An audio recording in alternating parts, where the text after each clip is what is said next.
Nagkakagulo pa rin kami rito kasi ang balita, may nahuli na isang NBI na CA, confidential agent, na binalikan yung kanyang tactical bag na siyang naiwan dito sa hagdan ng second floor kung saan nagmula yung putukan. Ngayon, yung tao na nahuli, pinangalanan yung NBI boss niya, si Attorney Bomediano ng NBI Transnational Crime. At tinanong ko sa mga NBI at Director Matibag, kayo ba ay pumasok sa Senado? Sabi niya, wala kang instruction. Ang sabi sa akin, wala kang instruction, sir. Kaya ba't namin gagawin yun? Magandang gabi po, mga minamahal kong kababayan. Ako'y nais magbigay ng isang statement tungkol sa mga pangyayari sa Senado ngayong gabing ito. Mga 2 oras kalahati ko na minomonitor ang sitwasyon. At nung una kong nabalitaan na nagputukan, ay ang una kong tinawagan ay si Sec. John Vic Remulla ng DILG. At tinanong ko, magpa-report ka sa mga pulis na nandun na kung may nangyari, kung meron silang ginawa. At tapos ang sunod na tawag ko naman ay sa NBI. At tinanong ko sa mga NBI at Director Matibag, kayo ba ay pumasok sa Senado? Sabi niya, wala kang instruction. Ang sabi sa akin, wala kang instruction, sir. Kaya ba't namin gagawin yun?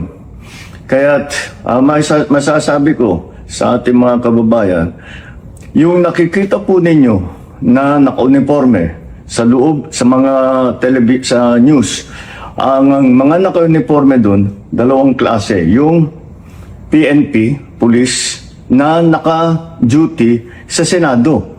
Nandoon sila para bantayan ng Senado, para mag-crowd control, para mag-secure ang Senado.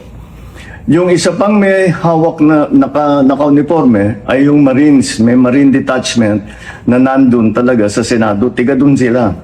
Ang pagtrabaho din nila is secure ang Senado at magbigay ng yung nakikita ninyong honor guard.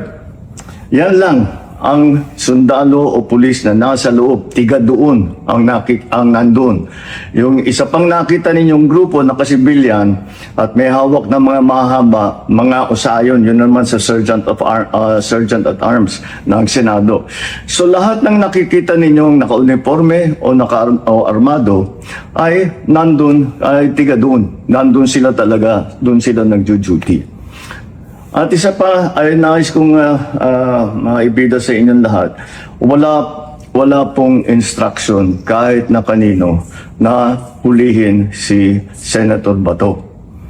At ang nangyari, ang NBI, ay sinabihan ko nung lumabas yung resolution ng Supreme Court, mga alas 4 yung kaninang hapon, ay sinabi ko, umalis na kayo dyan.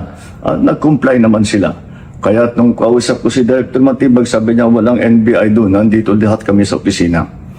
At ayun po, ay dahil kong mapaalam na sa lahat ng ating mga kababayan, itong pangyayari na ito, ay tayo maging kalma lang po. Nakausap ko na si Senate President Alan Cayetano, at nag-agree kami. We agree that the thing to do now is to tell our people all to calm down. And we will get to the bottom of this. Alamin natin kung sino ang gumawa nitong gulo na ito. Ito ba ay talagang nagka-inkwentro lang? O ito ba ay may kasama sa mga distab? O nagsusimula ng gulo? Kailangan po natin malaman yan. Kaya mag-iimbestiga sabay ang Senado at saka ang PNP tungkol dito. At masasabi ko lang at para hindi po mag-alala ang taong bayan, hindi po gobyerno ang gumawa nito.